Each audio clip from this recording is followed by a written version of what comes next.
So today I wanted to share what I think is a really good tip. Now, on a previous video I had changed the oil on the forks and the RD. I had gone for a couple of rides since then, short rides, and I noticed they're starting to drip and drool, and after 44 years, I guess it's okay if they leak a little.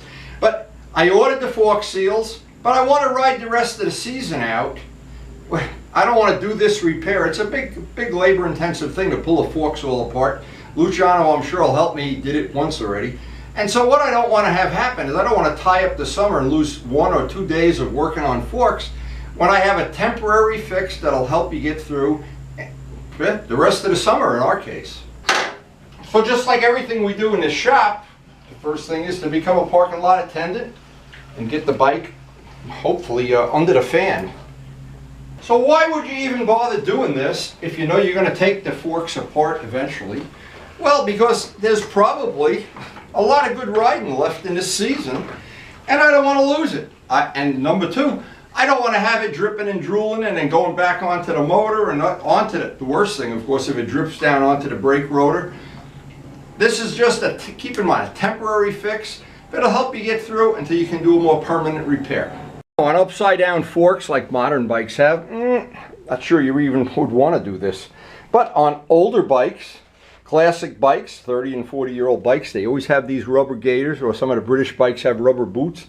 And you can always, I'm gonna make a word here that it's not really respectful, but diapers. I'm gonna put little diapers under there, and it's a good trick to extend your riding season until you do a proper fork repair.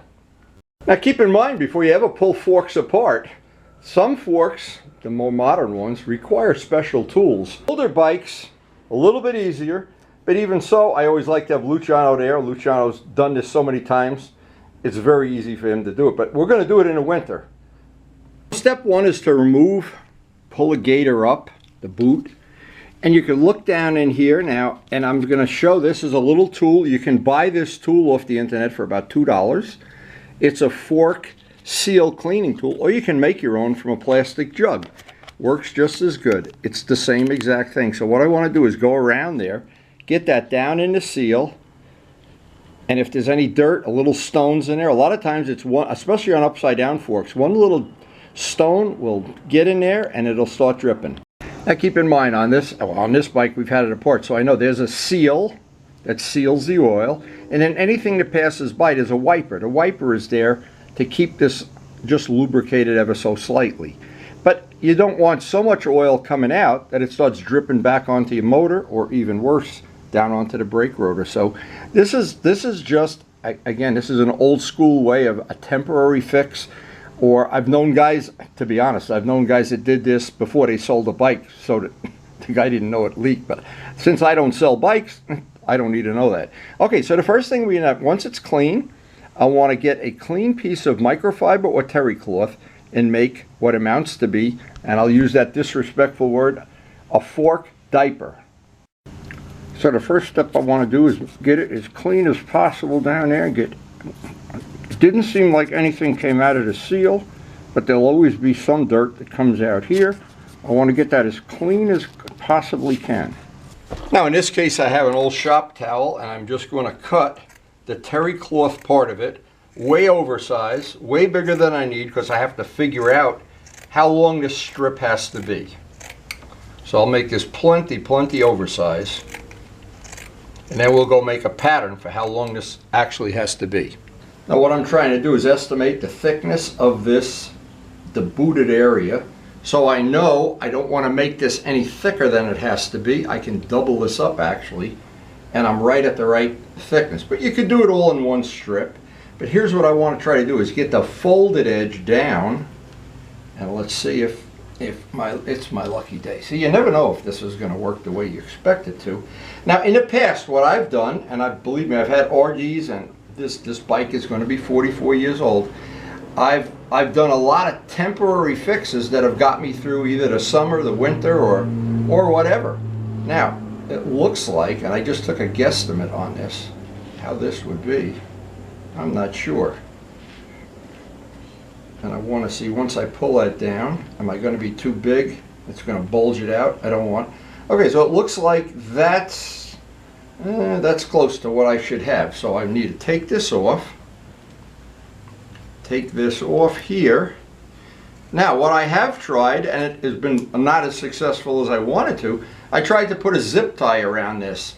Now, what seems to be the best is safety wire. I've tried it several different ways, and you don't want it so tight that it pinches the fork, but you want it tight enough that it keeps as much of the oil in this little ditch that when the bike is sitting, the oil tends to go back down into the fork instead of onto your brake disc. Now once you get the first piece of safety wire on, from that point on, you're home for you all. It'll stay in place, and I don't want to make this overly tight. I just want it to be tight enough that it's going to wipe the forks free of any oil. And when winter comes and we get this all rebuilt the way it should be, we won't need these. But the rest of this summer, I still want to ride. And as long as that's nice and solid, it'll wear right in as soon as I clip this off here. And I'll actually put an extra third piece of safety wire in there just for put that in. Because what I then want to do is I want to pull, once I get the third piece on, push this over and make sure it's the right, yeah, it's going to be fine. So, and I'm sure almost everybody I know, especially people that do track days and the like, have plenty of safety wire around. And if you don't, you should get some off Amazon.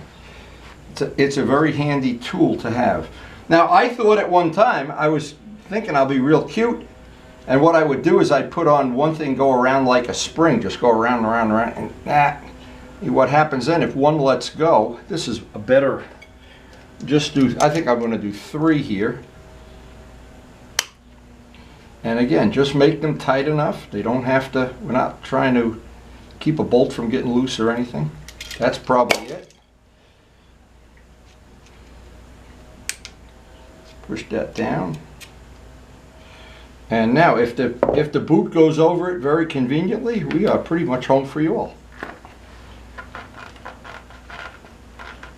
If it doesn't go, we will just take one wrap off if it doesn't go on. Now this looks like it's as tight as you could possibly make it.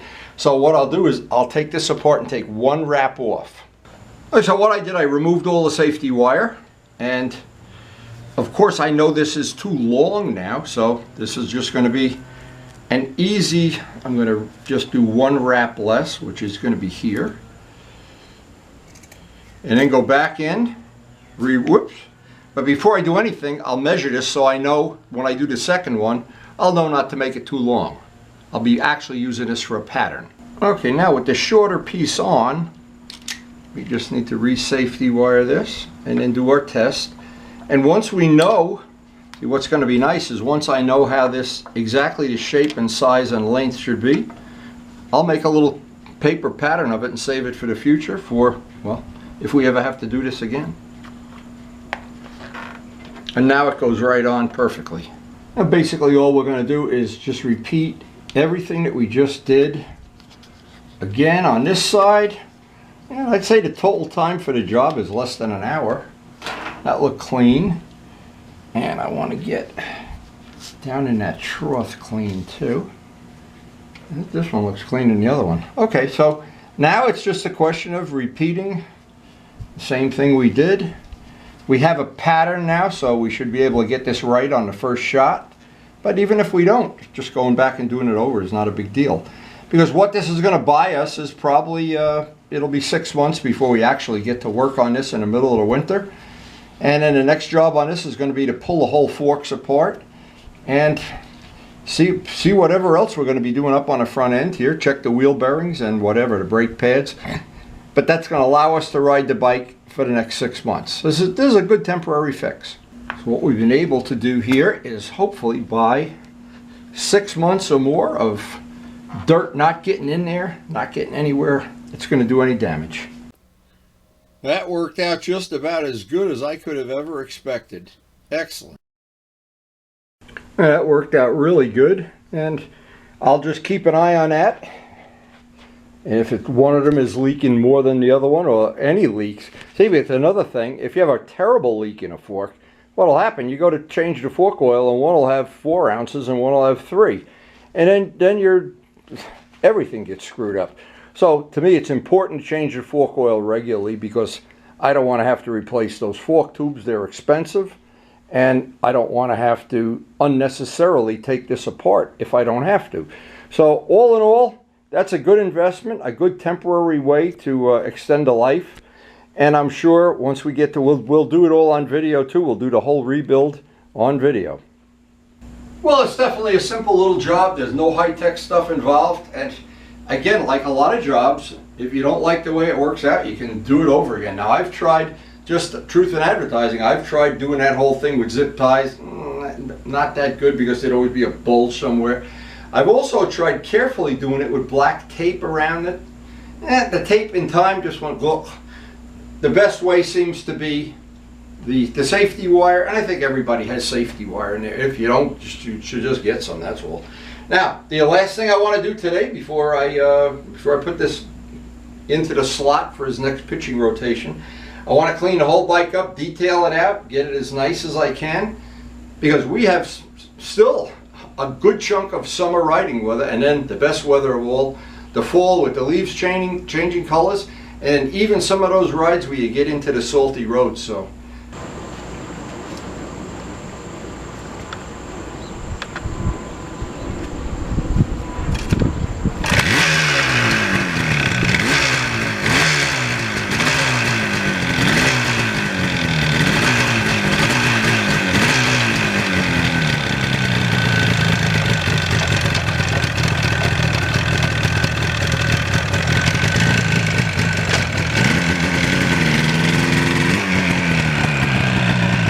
well, no matter how you look at it, this was a pretty good day, I have to admit. Just a little reminder of why we love two-strokes, and we love keeping them in the best shape we possibly can. That'll certainly help. And I hope to have this one. Karen got it for me for Valentine's Day present. And it is so much fun. So what I always enjoy doing, either at the beginning or the end of the ride, or preparing for a ride, is get the bike as clean as I possibly can. That is, there's just no substitute for me for having a bike nice and clean. I just feel better about riding it, and I certainly feel better about working on it. I certainly feel, as I'm cleaning it, I'm looking for loose parts or bolts or anything, something that looks like it's falling off. And you know what, with these older bikes like the RD, every once in a while you find something. And there was a day I was doing just what I'm doing now, and the kickstand bolt had almost come out, and it could have ruined my whole day. That old bikes, old bodies, it's just always an adventure. There's never a substitute for just checking everything. And it's easier to check everything when it's clean. I do enjoy the polishing. I do enjoy all of this. And a day like today, now actually you don't really see it on this video, but it rained a good part of the day. And when I was out trying to take a couple of pictures of the bike, it really rained pretty good and the bike got wet. So I really did take my time at the end of the day to clean this up.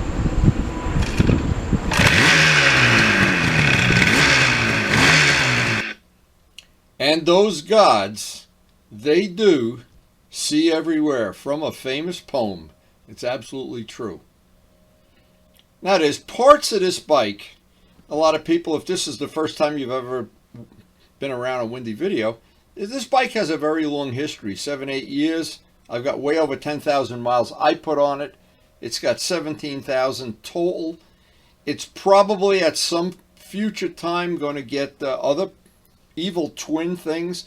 We have several seats for it. We have several sets of shocks, 2 or 3 exhaust systems. I've got all spare brake rotors. I've got enough parts to almost make another bike. We do try to ride all year long, whether it's 4 strokes or 2 strokes, but to be honest, the best part of the year is coming up soon, and that's why I wanted to have this. I wanted to have this for the next 3, 4, 5 months. Before we do this major fork overhaul, you can see here the leaves this part of the year falling on the ground. It's a temporary thing, and all of our evil twin projects and all of our friends that we love to hang around with and exchange stories, and we do love those 2 strokes. There's no doubt about that. So I hope you enjoyed visiting our channel, and we'll See you at some future time.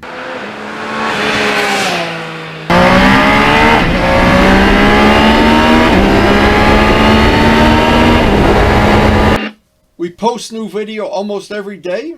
Hopefully we'll see you tomorrow. Thanks so much for watching.